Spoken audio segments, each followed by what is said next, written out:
Olá, Ruth, tudo bem? Oi, Denise, como vai? Eu estou morrendo de calor. Ah, Rio de eu não Janeiro, estou 40 morrendo de graus. frio, eu não estou morrendo de frio, mas está frio. Olha aí, eu estou em casa, Só com a de te ver, janela só fechada. de te ver de novo, eu já sinto calor.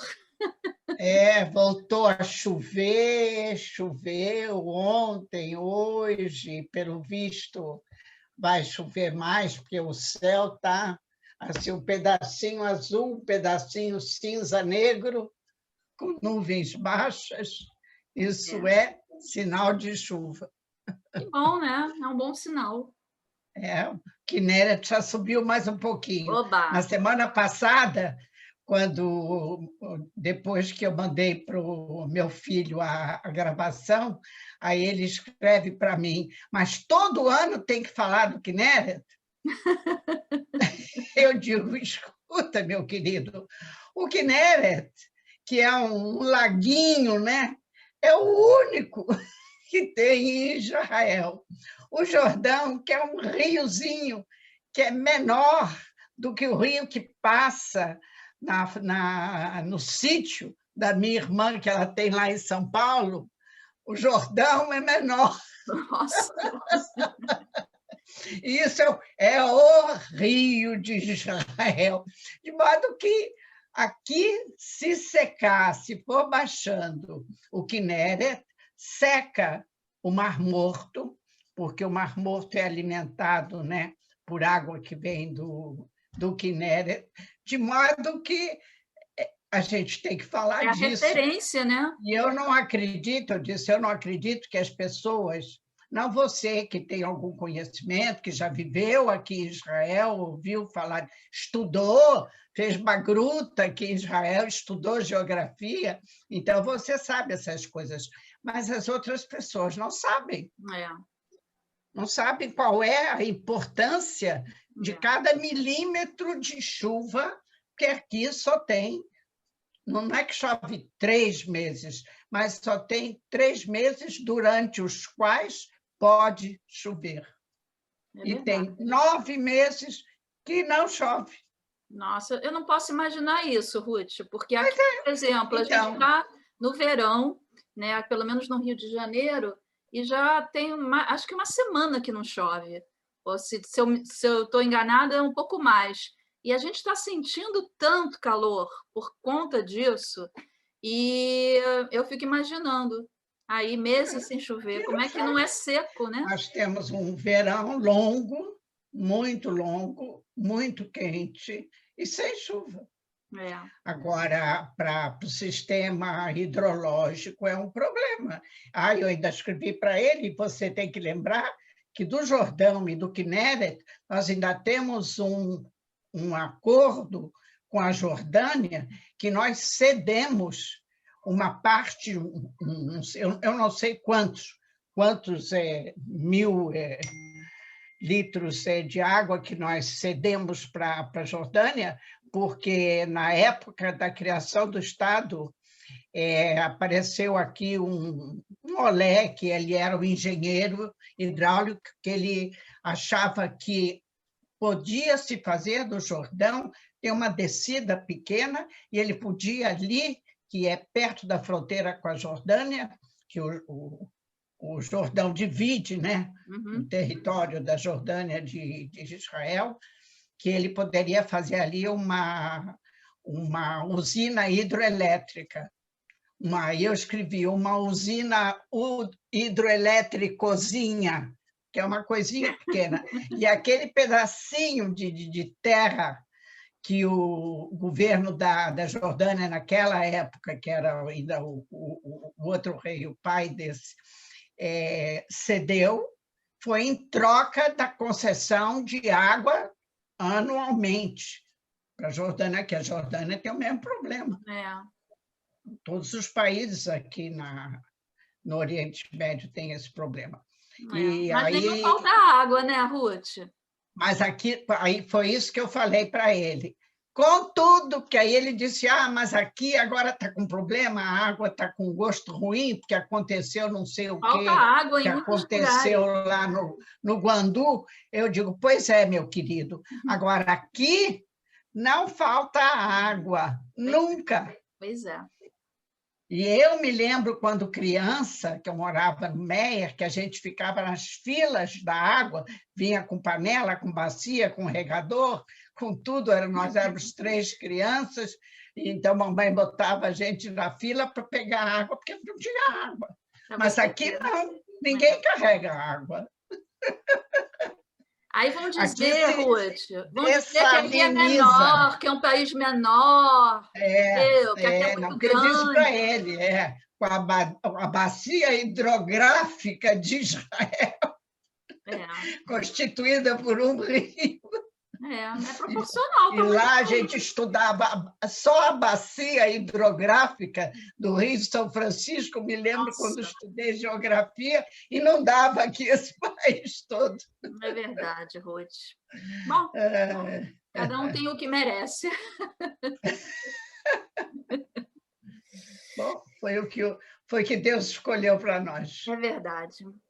Ruth, vamos começar falando do fechamento do aeroporto essa semana. Vamos. O que aconteceu? Olha, minha querida, é uma tragédia atrás da outra. O fechamento desse aeroporto deveria ter começado logo depois da primeira onda, porque o aeroporto Ben Gurion é a única porta de entrada e saída de Israel, não tem outra. E, apesar de Israel ser um país tão pequeno, mas eu nunca vi a quantidade de gente que passa por dia por esse aeroporto, porque nós temos aqui várias minorias, né? De todas essas minorias, todo mundo tem família pelo mundo todo, porque os povos que fazem minoria são como nós, eram nômades, né? São os árabes, são os drusos, são os cristãos. Então, todos eles têm famílias no mundo todo. Todo mundo viaja, um vai e vem tremendo que tem aqui. O aeroporto Ben Gurion, ele tem mais movimento que o aeroporto do Galeão do Rio. Olha. Se você quer saber a quantidade de voos que tem aqui, tem voos, por exemplo, para Frankfurt, para esses grandes aeroportos europeus, Paris, para Londres, não é um voo por dia, são uma porção de voos por dia. É impressionante, eu fico impressionado. Resultado, começou essa pandemia e a primeira leva grande, que primeiro quem trouxe para cá foi um grupo de gente da Coreia do Sul, cristãos, que vieram no fim de dezembro fazer visita aos lugares santos. Ninguém sabia ainda da existência de um vírus como esse, e estava um grupo enorme, eles estiveram aqui, visitaram todas as igrejas, e visitaram todos os lugares sagrados, e depois eles foram embora, e em seguida começou a se ouvir o que estava acontecendo na China. E aí, aqui as orelhas ficaram de pé e começaram a ver que estava aparecendo gente com pneumonia, que não era comum. Normal, Não era normal, não era o que se via aqui. Embora era época de inverno, e no inverno aqui tem muita gripe, e tem muita internação de pessoas idosas e pessoas que têm doenças crônicas graves, que são internadas por causa da gripe. Mas a pneumonia que estava aparecendo não era igual à pneumonia da gripe, que ela não cedia com antibiótico. Então, começou aquela confusão de ver, e, em seguida, começou a chegar um bando de Haredim, que nasceram lá nos Estados Unidos e vivem lá em Nova York, naquele bairro deles, e como lá Brooklyn, né? a medicina pública não existe, eles não tinham condições de se tratar, vieram aos bandos para cá, porque todos eles, todo israelense, que eles têm dupla nacionalidade, eles têm direito de chegar aqui e vir se tratar. Foi aí que começou. E a porta da entrada era o aeroporto Ben Gurion. Naquela época, o pessoal do Ministério da Saúde avisou que estava acontecendo realmente um problema que era muito sério, porque nós não teríamos condições de atender a tanta gente doente que vinha de fora, de dentro, os hospitais de Jerusalém, porque a maioria deles iam para Jerusalém, os hospitais de Jerusalém logo ficaram lotados, ainda não se sabia, em janeiro, não se sabia exatamente com o que você estava lidando. Verdade. Eram os primeiros passos, de modo que começou aí ao pessoal do Ministério da Saúde a falar que tinha que limitar a entrada ou obrigar as pessoas que chegavam. Não tinha ainda naquela época também o exame, esse exame que fazia para diagnóstico rápido, mas que teria que colocar essas pessoas em isolamento até provar que eles não estavam doentes. Bom, logicamente que os Haredim, que estão no governo e que dominam o Netanyahu, não veem que não tem, eles vão continuar entrando, e aí começou a história. Foi a primeira vez que se falou em fechar o aeroporto. Bom, depois da primeira onda, conseguiu-se ajeitar um pouco a história, diminuiu, tivemos uma época mais fácil, aí chegou a segunda onda, que foi muito mais forte, e aí atacando, que também teve um grupo enorme de israelenses que tinham saído num cruzeiro, eles saíram daqui, foram pegar o cruzeiro no Japão. E lá no Japão, eles eram centenas de israelenses, tudo casais mais idosos, que foram fazer um tour marítimo. E ficaram presos lá no navio semanas. E eles lá também não sabiam o que estava acontecendo. Depois foram descobrir que o contágio era feito através do sistema de ventilação, porque as cabines são todas fechadas, você não abre nada nos quartos, é tudo através de ar refrigerado, e as pessoas se contaminavam. E cada dia a gente só via aqui na televisão saindo gente do navio e as ambulâncias levando para os hospitais. E também depois esses voltaram para cá, eles são israelenses, terminou o cruzeiro, quer dizer, eles nem puderam terminar o cruzeiro, tiveram que interromper e voltar. E aí nós tivemos um problema muito sério, aqui aumentou muito o número de contágios, mas aí já tinha possibilidade de fazer exame, não sei o quê, mas outra vez voltou o pedido, mas um pedido urgente do Ministério da Saúde para fechar a entrada.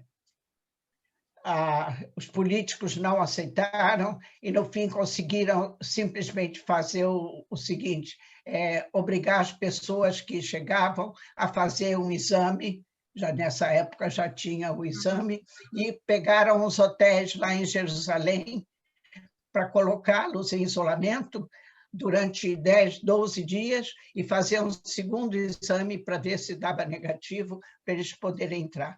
Agora, Israel é um país muito democrático, de modo que aqui não tem Constituição, mas as leis básicas que tem aqui em Israel não permite que você obrigue um cidadão a fazer alguma coisa no corpo dele que ele não queira fazer. Então, você tinha que legislar uma lei para ter obrigatoriedade para o cidadão israelense aceitar que ele tem que fazer o exame, que é um exame invasivo, porque tem que enfiar alguma coisa na garganta, enfiar um negócio no nariz, é um exame invasivo. E, segundo as leis básicas daqui, você não pode obrigar o cidadão a aceitar. Resultado, esse negócio foi rolando, lei com lei, e aí começa a briga entre os partidos, porque aí o meu amigo Gantz, que não queria ajudar o Netanyahu a fazer a vontade dos Haredim, então eles pressionavam nas comissões. Quando vinha a plenário para votação, porque aqui tem que ser assim, tem a comissão Corona, que é uma comissão de profissionais da área médica e de pesquisa, etc., etc., eles se sentam e debatem com os representantes do governo nessa comissão. O que eles aprovam, então, vai para aprovação no gabinete governamental, onde esse pessoal da área de saúde não tem nada a ver, é o governo. Uhum.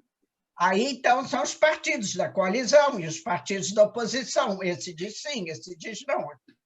Aí, quando já termina aqueles debates todos, vai a plenário da Knesset, que também é a mesma história, resultado. Quando foi agora, semana passada, a situação aqui, apesar de nós estarmos com quase 3 milhões de pessoas vacinadas, quer dizer, não todas com as 2 doses, Certo. 1,5 milhão já recebeu as 2 doses, e mais de 1 milhão já recebeu a primeira. Quer dizer, aqui nós já estamos quase chegando a 3 milhões de pessoas vacinadas.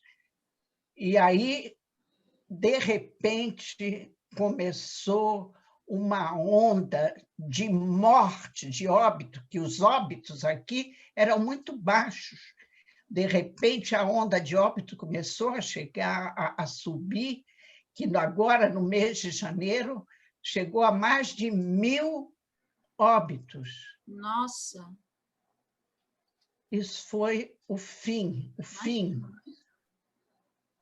E aí eles realmente viram, chegaram à conclusão, através dos exames de laboratório, que 40% das pessoas que estavam morrendo, que estavam em estado muito grave, estavam contaminadas pela mutação inglesa, que chegou como? De avião. É verdade. Não chegou de carro, nem de trem, que aqui não tem por onde chegar. Quando você diz mais de 1.000 mortos, no total, quantos mortos Israel? 4.600 e pouco. Quer dizer, 1.000 foram nesses últimos... 1.000 foi nesse mês de janeiro. Só em janeiro? Só em janeiro, estou te dizendo. Deus. O número de mortos aqui era assim, 120, quando depois chegou a 200, depois 200 e pouco, 300. De repente, em janeiro, 1.000 Nossa, mortos. é uma taxa altíssima. Altíssima. Uma taxa altíssima num mês. Lógico. Bom, tem lugares aí na Europa que morrem 1.000 por dia. Em Londres, essa semana já morreu mais de 1.000 por dia. Aqui, mas eles têm uma população Brasil. muito maior. Agora, tudo isso é importação. Agora, já tem 30 doentes graves com o tal da mutação sul-africana. A mutação brasileira já chegou aqui, mas ainda não... Tem poucos doentes, e já estão começando a falar numa 4ª mutação que está chegando dos Estados Unidos e da Califórnia. Eu li sobre isso. Aí, minha filha, não teve jeito. Fechou-se o aeroporto. Fechou-se o aeroporto, e aí começa o problema. Primeiro, se é permitido, num país democrático, fechar o aeroporto e pedir que uma pessoa que não é criminoso, que não está fugindo da polícia, que não é nada, que ele saia e vá para onde ele quer e venha de onde ele quer. Entendeu? Aí começa assim, os casos humanitários. Aí aparece um camarada, tem uma porção de casos que eles chamam que são fora do comum, que tem uma comissão que tem que receber o pedido e ver como é que vai resolver. De modo que, pelo menos, tenha um avião que saia de Israel e um avião que volte para Israel por dia. Eles elegeram o aeroporto de Frankfurt como ponto de chegada e saída, porque quem está na Europa pode drenar para Frankfurt, porque Frankfurt é um aeroporto que é enorme e ele tem voos para todos os lugares. E segundo, daqui quem precisa também, porque o problema também é da Europa para os Estados Unidos. Aí aparece ontem um caso dolorosíssimo, um homem de 52, 53 anos, que ele tem um cargo importantíssimo numa grande firma daqui, e ele sofre de um tipo de câncer de intestino grosso que não tem tratamento aqui em Israel para ele. Então, ele começou há 2 anos atrás um tratamento, e só tem um hospital em Nova York que faz esse tratamento. Então, ele foi para Nova York há 2 anos atrás, fez o diagnóstico, não sei o que, e começaram o tratamento. E ele tinha que ir a cada 2 meses viajar para Nova York para fazer o tratamento. A última vez que ele esteve, colocaram nele um tipo de válvula, que é uma seringa, que vai injetando sozinha de tantos em tantos dias a dose de quimioterapia que ele tem que tomar. Agora está na hora de trocar essa válvula. E ele tem que ir para lá. Ele tem que ir para lá, mas ele não pode voar, ele não pode sair daqui, porque não tem voo para os Estados Unidos, não tem voo nenhum. Então, e como ele, tem milhões. Tem, por exemplo, gente que tem um caso também muito triste de uma menina de 12 anos, que ela é completamente paralítica, do cabelo até o dedo. E ela tem uma doença que exige uma série de cuidados e uso de muitos aparelhos. E trouxeram do Nepal, há alguns anos atrás, uma enfermeira que queria vir para cá para ganhar dinheiro e não se importava de tratar disso, e ela aprendeu tudo. Ela sabe fazer tudo, manusear tudo, mas ela tem direito a férias. Ela saiu de férias e não pôde mais voltar. Resultado, a mãe dessa menina, ela tem outros filhos menores que ela. Agora tem corona já há 1 ano. Ela tem que cuidar só da filha e ela não consegue quem cuide dos filhos outros e da casa, e ela está ocupada 24 horas por dia com a filha, porque essa metapele, essa cuidadora, não pode voltar. Então, todos os dias, em todo momento, então o governo agora resolveu que vai ter, a partir agora da semana que vem, um avião por dia, que vai sair daqui e vai voltar de lá, trazendo esses casos humanitários que não tem jeito. Solução, é uma solução. São pessoas que vão morrer. Não, são pessoas que vão morrer. Sem corona, não vão morrer de corona. Vamos vir aqui logo em seguida, como todos os israelenses são muito espertos, eles logo pegaram uma deixa. Não tem entrada aérea, mas as entradas terrestres, as passagens terrestres que tem, com os 2 únicos países aqui que são próximos, a Jordânia e o Egito, onde quer que eu esteja, eu vou conseguir voar ou para o Egito ou para a Jordânia, e de lá eu pego um carro e atravesso a fronteira, porque tem fronteira, e entro em Israel. O que fizemos? Fechar. Então, esses têm que fechar. Claro. Mas agora, para fechar as entradas, você também depende de um acordo com os outros países. Claro. Se você fecha, como é que fica a situação deles? Ai, Ruth. É tudo tão simples, viu? Nossa, É tudo que a gente não tem ideia, né? A gente tem não podia ideia. imaginar o que ia acontecer com o mundo. O mundo está de cabeça para baixo, já deu cambalhota não sei quantas vezes.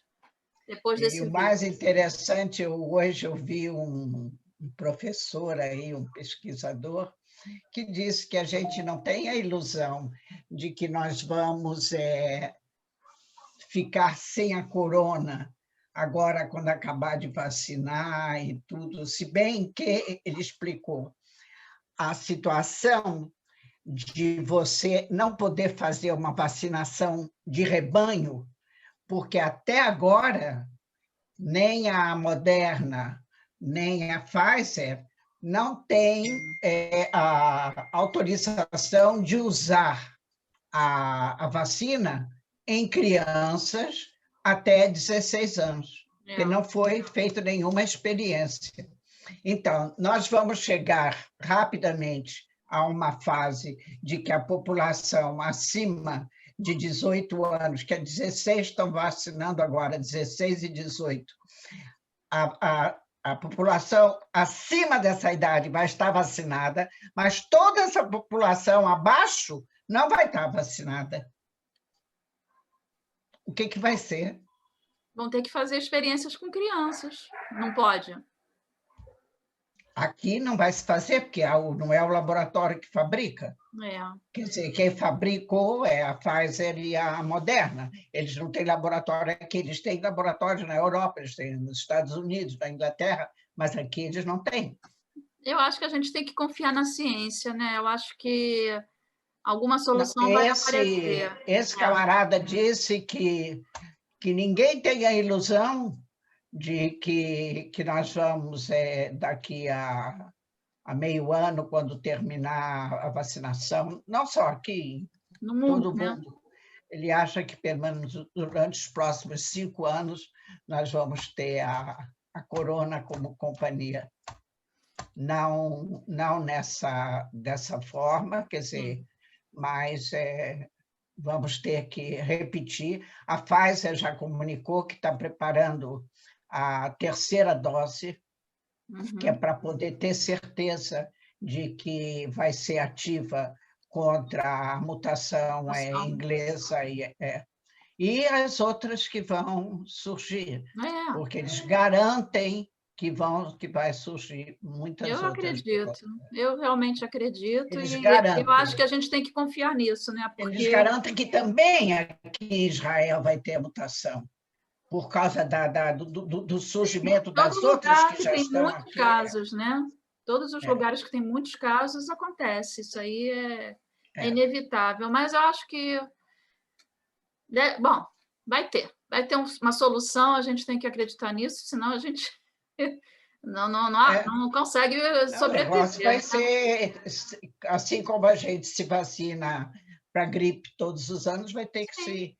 Eles explicaram, cada 100 anos, em geral, acontece que tem epidemias, de alguma forma. Nós tivemos com o AIDS o que aconteceu, e depois, hoje em dia, as pessoas com AIDS, o AIDS se tornou uma doença crônica. Só que não foi nesses números, né? E não atacava todo mundo, atacava um grupo determinado de pessoas. Mas até depois, no final, até as pessoas heterossexuais também acabaram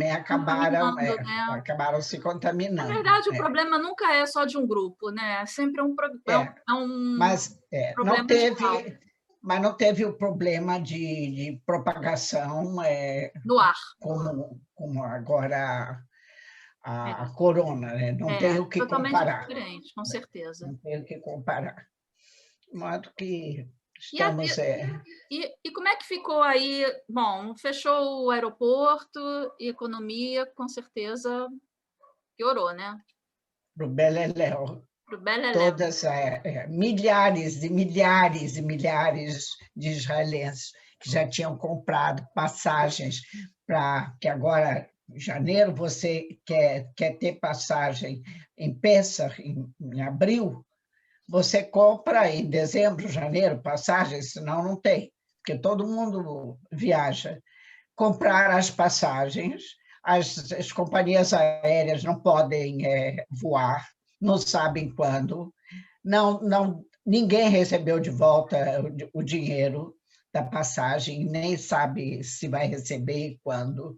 Então, um monte de petições e de processos que estão se fazendo contra as companhias aéreas, e aqui, principalmente contra a El Al, que o pessoal daqui voa muito mais com a El Al. E a El Al está parada há muito tempo. Aquele sonho de ter em Pêssar todo mundo junto, aquela coisa toda.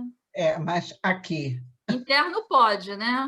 Talvez sim. Sim, mas vamos ver como é que vai estar, que pelo menos você possa, na sua casa, estar junto com os pais ou com os filhos, e não sozinhos, como eu passei aqui, eu e todo mundo, sozinho, mas olhando para a parede. No caso, você já tomou a segunda dose, já passou o período? Sim, eu já tomei, o meu filho já tomou a segunda dose, a minha nora também já tomou a segunda dose. E aí vai ser permitido que você possa estar com eles? Mas quando terminar, mas por enquanto nós estamos em confinamento,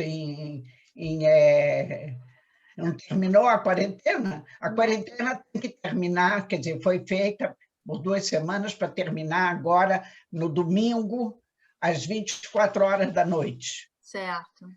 Acontece que existe um problema político que é muito mais sério do que a saúde, do que a vida ou a morte das pessoas. Por quê?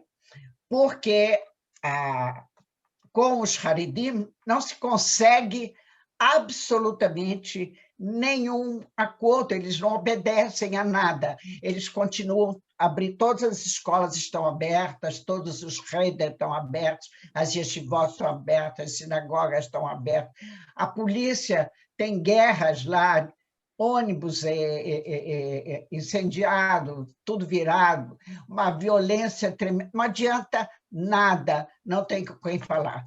E o Netanyahu não consegue impor nada, mas ele também não faz nenhum esforço, porque se ele perde as 16 cadeiras, os votos de 16, que é 8 do Shas e 8 dos Haredim, são 16, ele vai perder as eleições.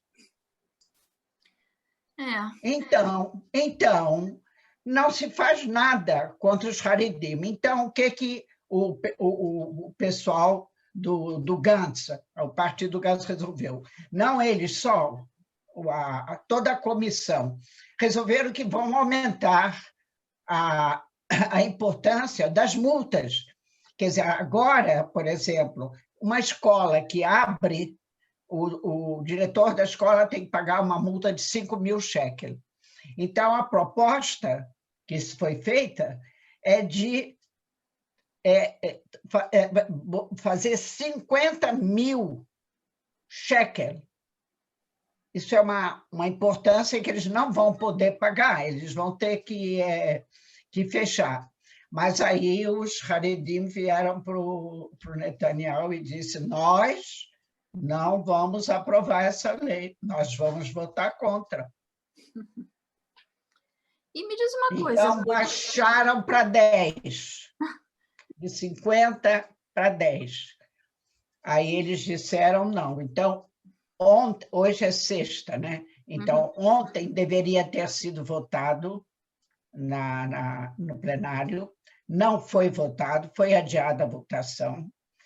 A lei que vigora para essa quarentena termina agora domingo, às 24 horas da noite. Se não for votada uma lei para prorrogar a quarentena antes dessa data, termina e na segunda-feira está tudo aberto. Aí abre seja tudo. O que Deus quiser, né? Aí seja o que Deus quiser. Então, de repente ficou aquele pavor, porque qual foi a briga? O Netanyahu disse que vai continuar a quarentena por mais de uma semana, e o Gantz disse com uma condição, que se vote primeiro a lei de aumento da multa. Se não votar essa lei antes, nós vamos votar contra. Tem que ter alguma Hoje é força, né? sexta-feira, hoje é sexta, sábado é sábado, domingo, seja o que Deus quiser. Ai, Ruth. É duro, viu? A política, ela está acima de qualquer coisa, né? É Eu te impressionante. digo que eu pegava esses camaradas todos e enforcava em praça pública. Eu penso igual a você, Ruth.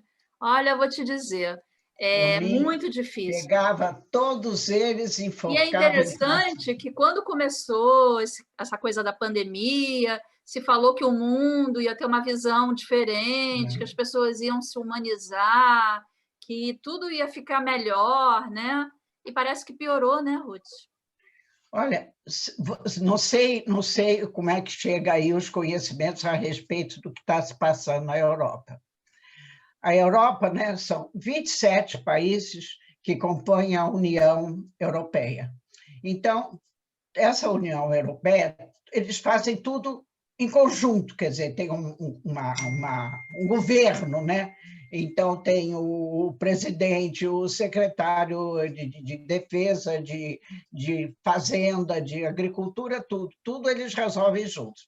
Então, essa comissão é que ia resolver, quando apareceu a proposta de encomendar vacinas, dessa comissão ia comprar vacinas para os 27 países da União, de acordo com a população, cada um X.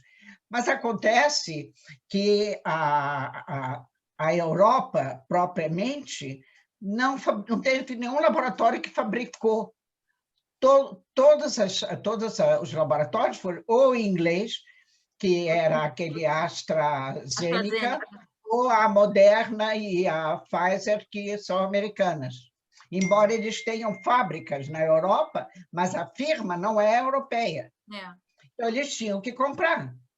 Eles esperaram 3 meses para resolver aquela barganha de preço, tanto isso, tanto aquilo, eles precisam de uma quantidade enorme. Então, agora, a AstraZeneca, que eles também encomendaram, disseram, nós agora não temos essa quantidade que vocês querem, porque aqui, na Inglaterra, no dia que morre 1.000 pessoas, nós vamos dar da vacina que nós fabricamos para a Europa? Que eles já saíram, já terminou a saída da Inglaterra da Comunidade Europeia. A Pfizer, aqui em Israel, quando a Pfizer disse que estava começando a pesquisar vacina, Israel já tinha comprado, sem saber o que ia ser. De modo que a Pfizer tem obrigação de entregar para o país que botou dinheiro. Lógico. Puseram dinheiro para vocês querem pesquisar? Pá, entendeu? Mais de quase 3 milhões de doses já chegaram aqui. Por quê? Porque botou dinheiro, está pago. Agora, na Europa, imagina um país como a França, 46 mil vacinados. Isso. Mas eles lá também não querem se vacinar, né? Também não querem se vacinar. É um problema. Na Alemanha, eles estão com quarentena até abril. Para você ver como são as coisas. Quando a Angela Merkel abriu as fronteiras para receber todos aqueles árabes que estavam fugindo lá da guerra da Síria, ela nunca pensou ela não pensou, ela foi muito inocente, porque ela conhecia muito bem a cultura árabe. Os árabes, eles, quando saem do país deles, eles não querem se aculturar a cultura do país para onde eles vão. Eles querem que os outros aprendam a cultura deles. Não é?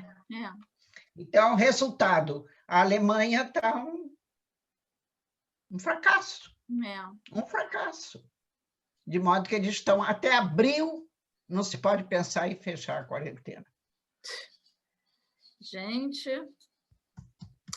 Bom, aqui no Itália, Brasil, olha, Espanha. eu vou te dizer uma coisa boa.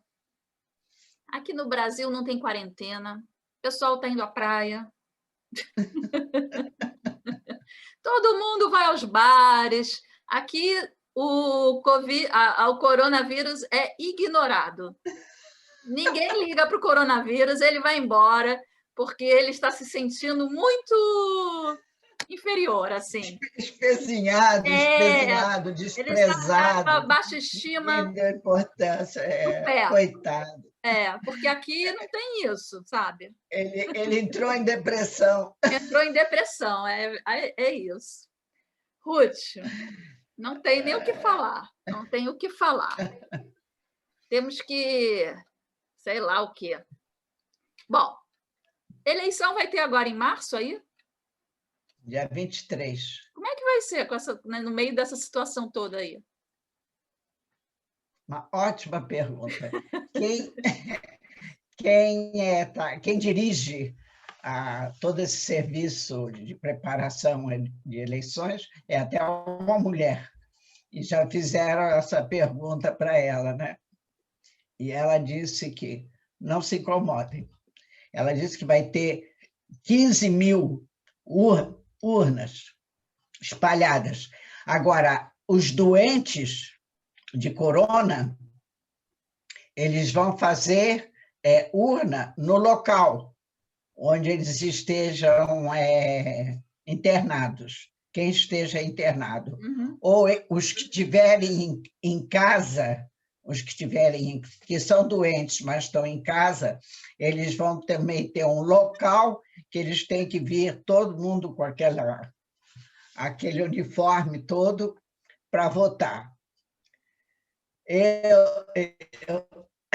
Pelo que eu conheço, aqui a quantidade de gente que vai votar vai ser muito pequena. As pessoas vão ter medo de sair para votar. Porque agora, antes o pessoal ainda estava brincando, mas agora que os idosos não estão morrendo, quem está morrendo são as pessoas mais jovens, entendeu? E o pior problema agora são com as mulheres grávidas, que até agora não tinha mulheres grávidas com corona e agora já tem. Então, e havia uma recomendação de não vacinar nem mulher grávida, nem mulher que amamenta.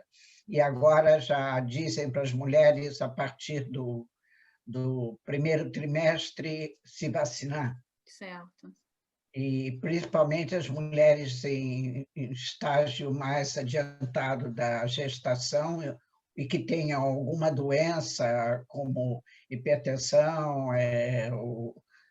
diabetes, qualquer doença crônica, se vacinar rapidamente, porque tem várias mulheres internadas em estado crítico.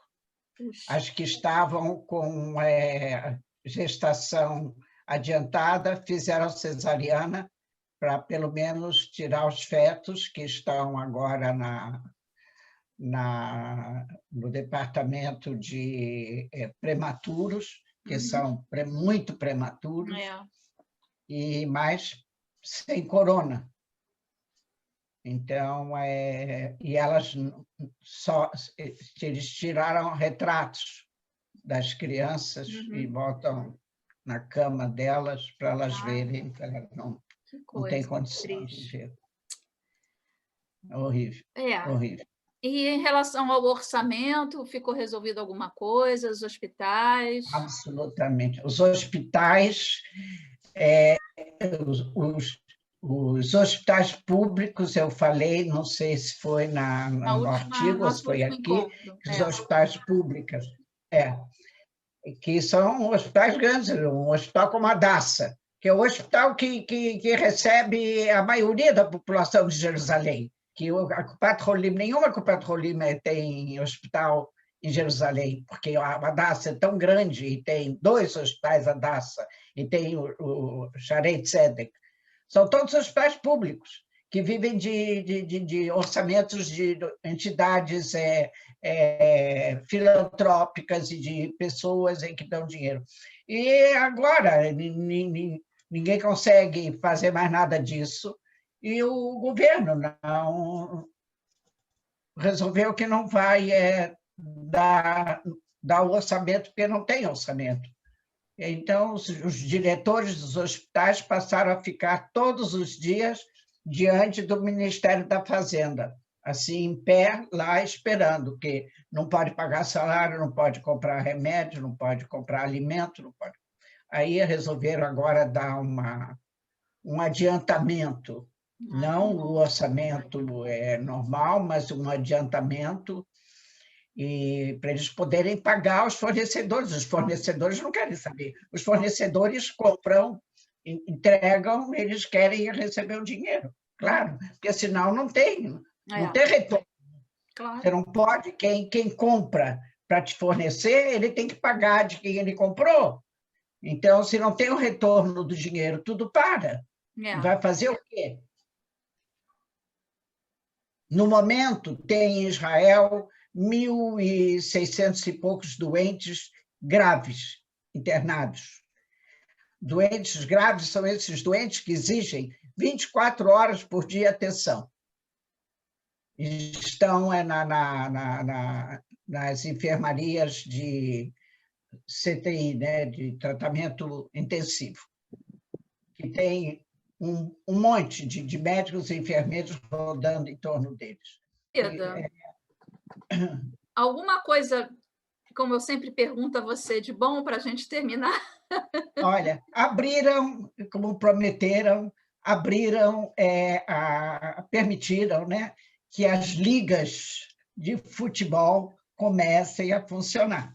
Aí, resultado, na semana passada, no sábado, agora não tem muitos jogos aos sábados, também por causa dos Haredim, há alguns anos que eles começaram a perturbar, que não é possível que as pessoas, não só Haredim, mas pessoas religiosas, não veem televisão, não podem ir aos campos, nada aos sábados. Então, começaram a fazer domingo, segunda, fazem na sexta-feira, antes da entrada do Shabat. Então, aí foram abertas as ligas e começaram os jogos sem público, sem nada, né? Mas essa semana, por exemplo, 18 jogadores do Beitar Jerusalém estão com corona. Mas como? Então, meu Deus do céu. 18 jogadores. Então, eles chegaram a concluir. Aí, o que acontece? Quando um time não pode jogar, a liga não pode funcionar. Aí, eles tiveram, a FIFA daqui, né, teve que resolver que não. Um time não pode participar, os outros times continuam jogando. Então, pelo menos agora você tem todo dia nas páginas dos jornais, tem futebol. Futebol, mas sem público, só mesmo com televisão, mas não o jogo todo televisionado, porque é para não manter também uma equipe enorme de gente, né, de locutores e todo o pessoal da técnica e da iluminação e de não sei o quê, que não pode. Então, isso foi bom. E agora apareceu aí uma plaquinha que a internet está meio instável. Mas está tranquilo. Então, isso é bom.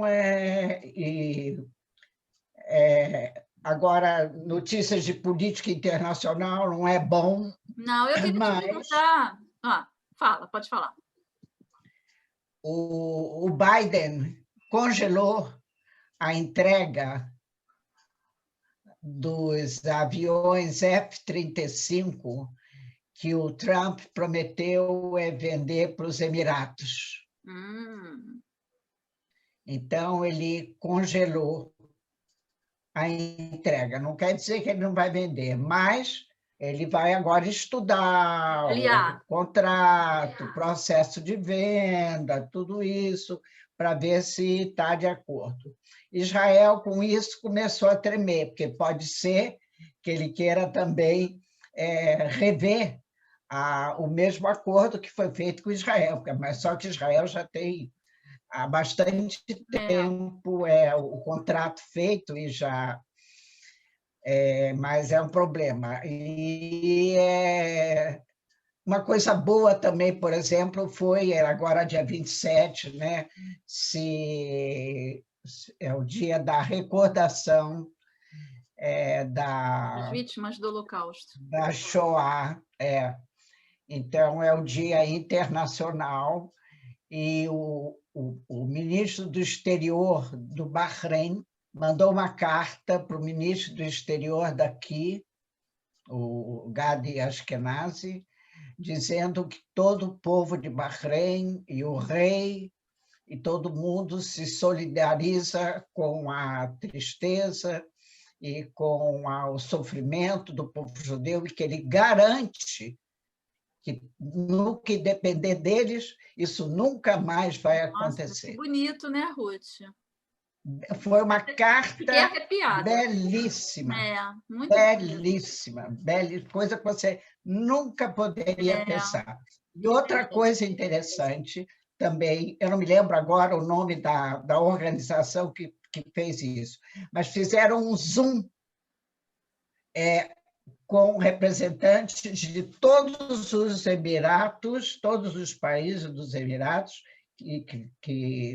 e daqui de Israel, através do Yad Vashem, onde foi em inglês, onde eles ouviram e viram